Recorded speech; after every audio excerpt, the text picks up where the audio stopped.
Hey bread friends, I know it's been a long time since I've actually made a video that I was going to actually bake. I know I've put a couple up talking, and I know that those aren't the most exciting, but I had things to tell you.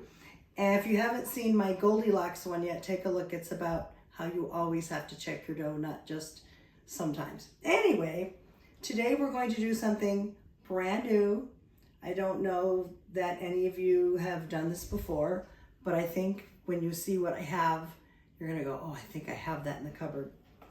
I'm going to bake bread in these Canapé bread molds.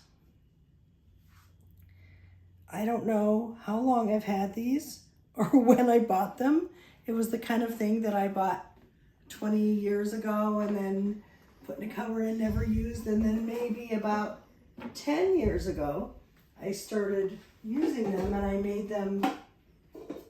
made little mini party rye bread for New Year's Eve. So this is what they look like. They're tubes. So this is the heart-shaped one. Hello, hello. And they have ends that you have to put on when you're baking. And I'll show you this whole thing later. Ignore the ringing phone. And then there's a star shape. And there is I think this is like a flower. So flower, heart, and star. And what I'm going to do is use my rye bread recipe. You can use any kind of bread recipe you want. You could make white bread, you could make wheat bread, whatever you want. I like the rye. The rye is good. The rye works for the end project. Speaking of the end project, I'm going to do something that I have never, ever, ever done before. And I never thought I would do.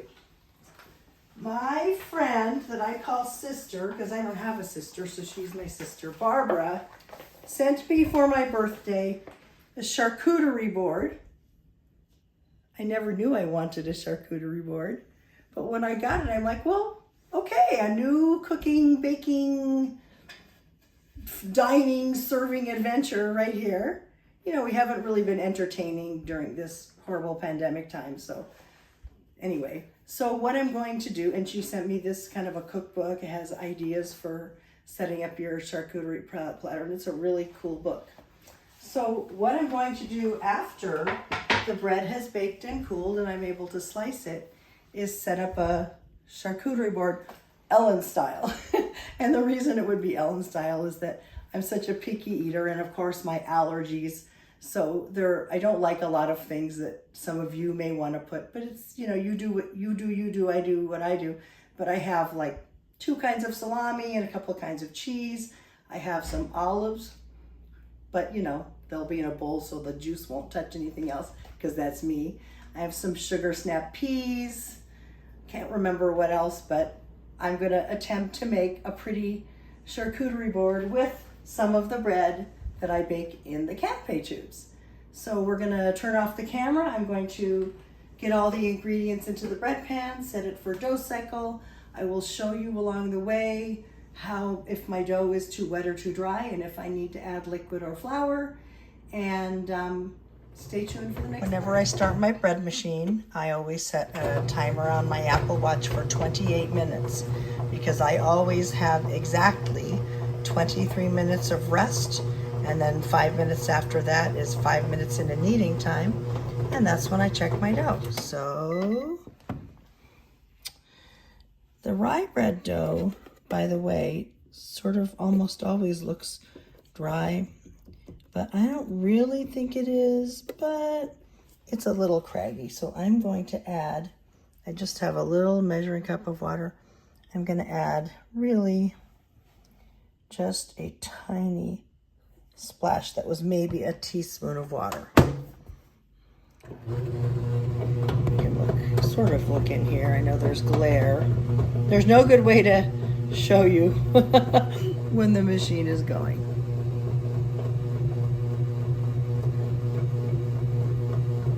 Hope I didn't just make it too wet. Wouldn't have thought so with that tiny little bit. I'm gonna wait another few seconds, and then I'll look at it again.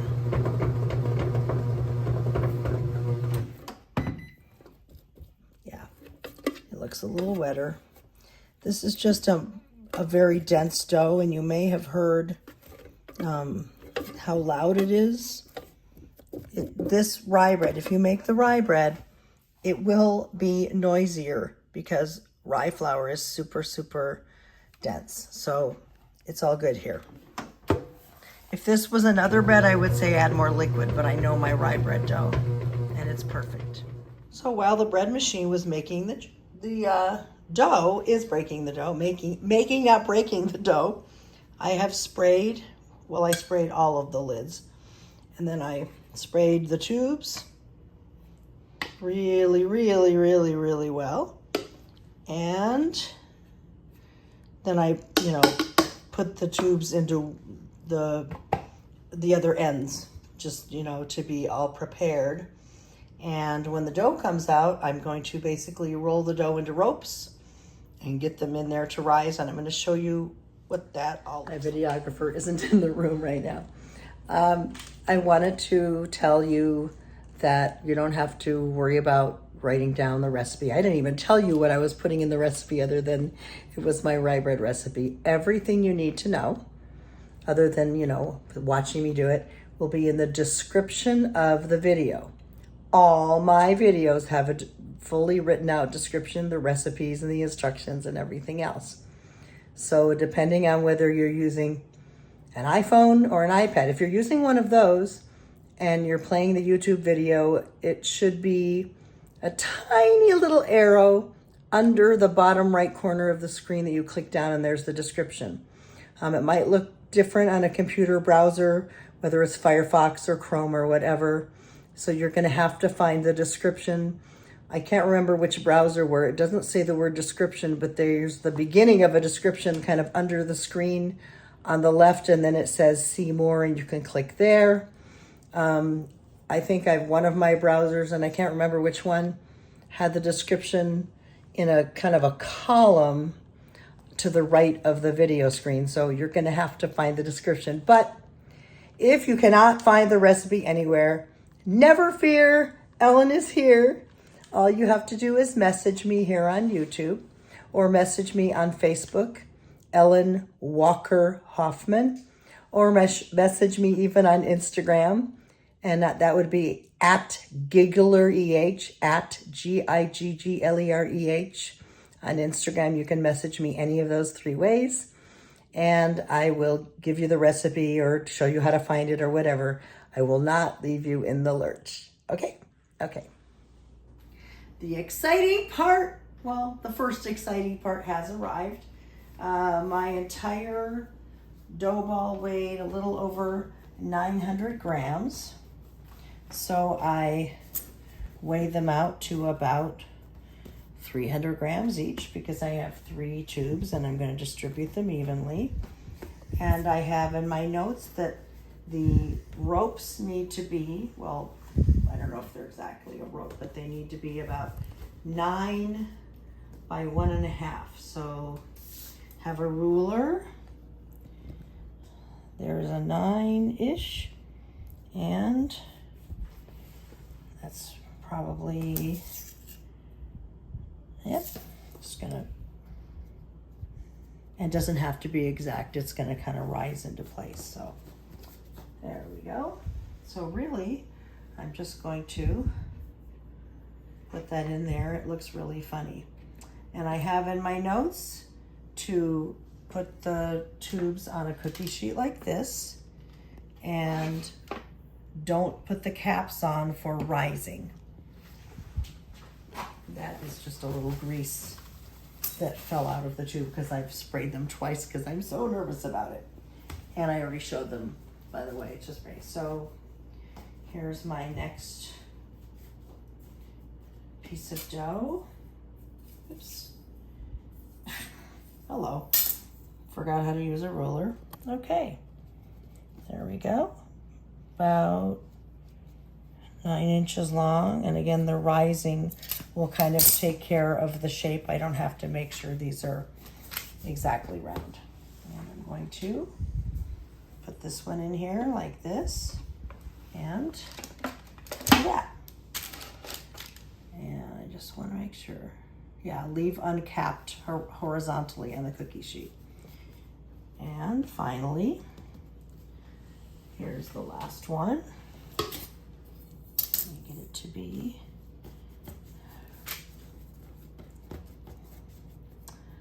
about 9 inches. I was absolutely amazed the first time I tried it.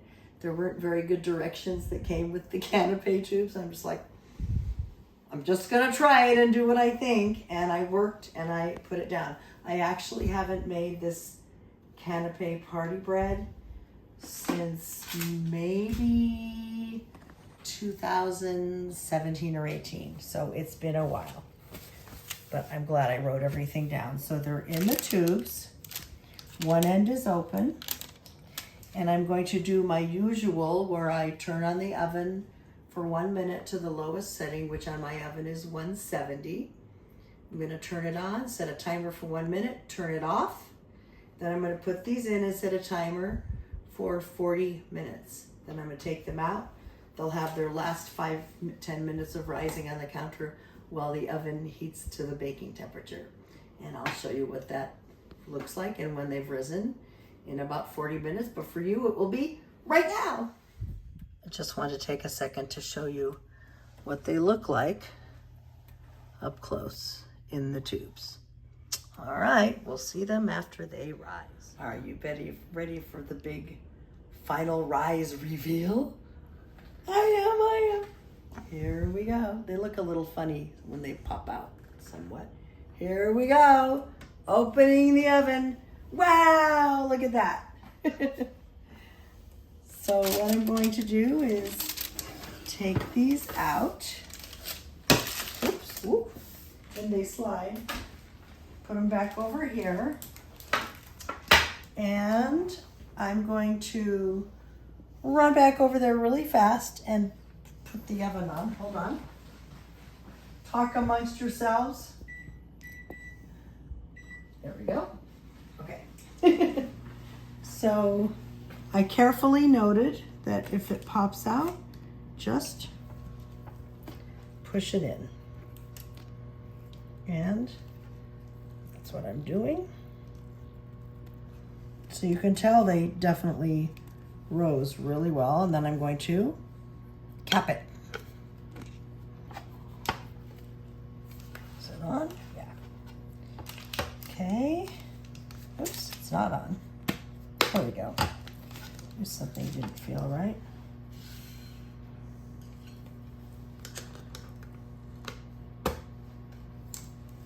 That one's on. And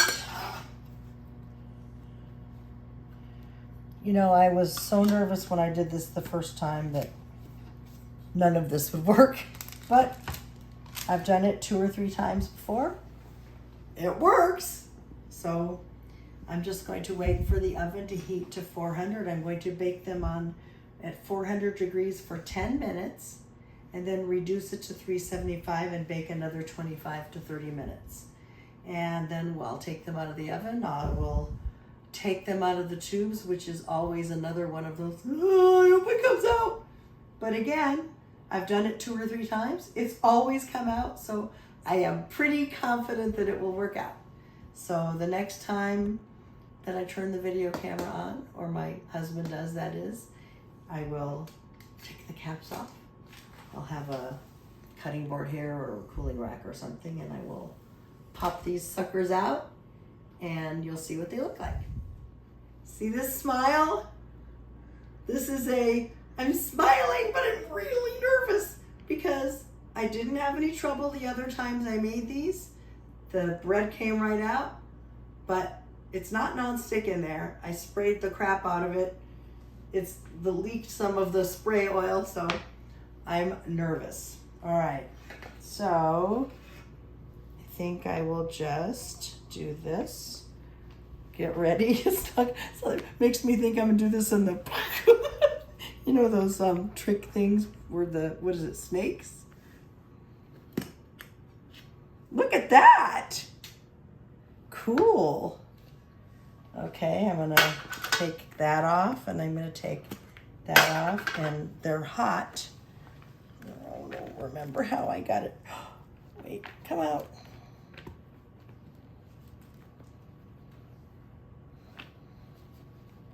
And it's, of course, slipping through my fingers. Okay, let me do this a little bit. I know I did this before.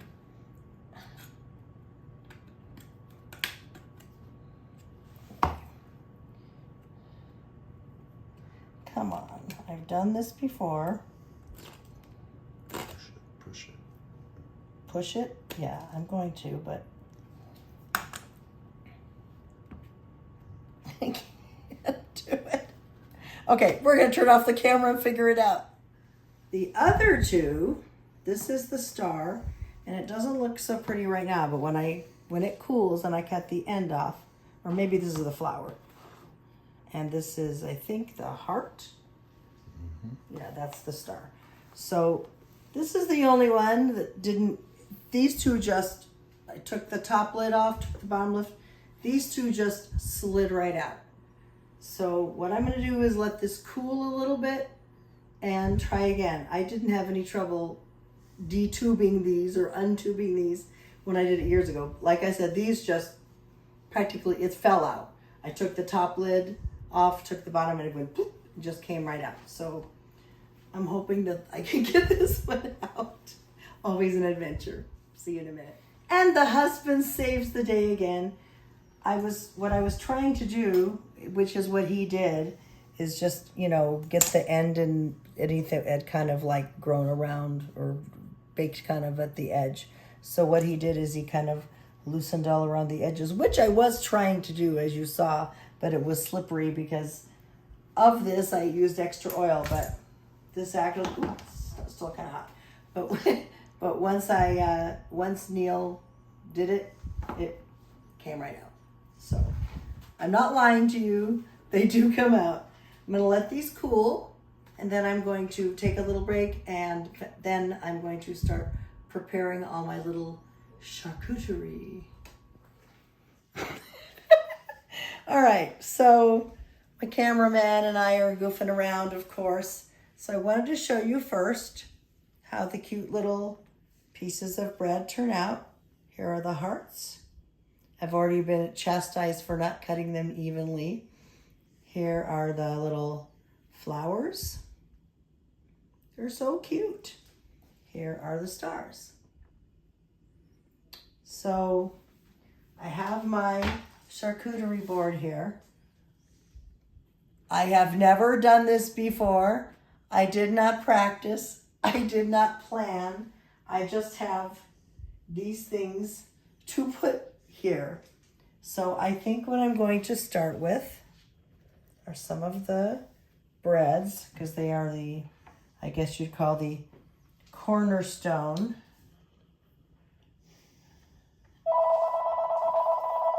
And we're just going to... Call from Newman. Thank you. All right. And I'm going to put the shapes in 3 different places on the board. Again, I am making this up as I go along. You are probably all much more artistic than I am.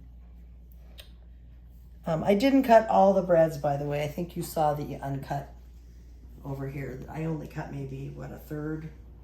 Something like that. Yeah. So now I'm going to start playing around. This is, I have 2 kinds of salami. This is the Hebrew National kind that, oh my gosh, phone ringing. And since there's just a tiny space, I'm gonna throw some dates in there. Okay, and then I'm going to take some cheddar cheese and just kind of put some down. Again, people, I am not artistic. Please do not take this as what to do. I have no idea what I'm doing, but I am having fun So this is Genoa salami, Italian salami. And I'm going to lay that right there. And some of the, I think it's jack cheese. Or no, it's provolone. I'm sorry, it's provolone. I forgot. I'm going to add that to that cheese right there. I'm losing space here. I have a little thing of olives. Where am I going to put everything? And I'm going to put that there. Maybe I can't fit this on there. And I have some sugar snap peas that I'm just going to put in some little places. And I have a few raspberries. And I think that one of the goals is to make it colorful. So that's what I am trying to do, is make it nice and colorful. I can put a couple raspberries there. Okay, and I have this, but I don't think it's gonna fit. Maybe I'll put a few more sugar snap peas. And then the little serving things, I have these cute little fork picks for the olives. And I'm just gonna really put them on the table next to the charcuterie tray, and that is for anything anybody wants to grab. I'm getting shoved out of the way.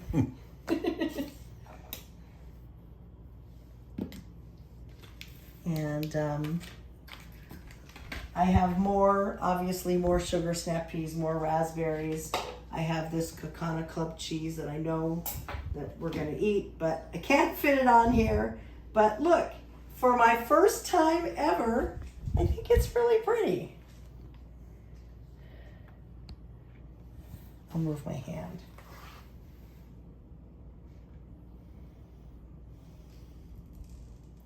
Now, if you want to not make a charcuterie tray, I mean, this is not something I typically do. Like I said, never done it before.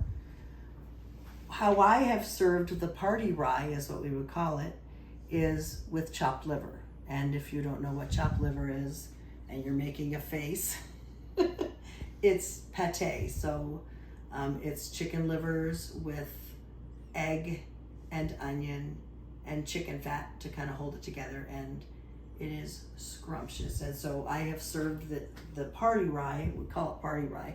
I've served this with chopped liver at New Year's Eve, and it was absolutely the most delicious ever. I think that another use for the canapé breads is for kids. I mean, what kid wouldn't love to have a teeny little cute sandwich on a star or a heart or a flower? I think that would be really fun to do with your kids. You could do just cheese and crackers, or cheese and the bread. You could have a charcuterie tray or just a platter with white bread or wheat bread and peanut butter and jelly and grapes and whatever your kids will eat, and let them pick from that. And I think it would be kind of like a party. So I always tell you this.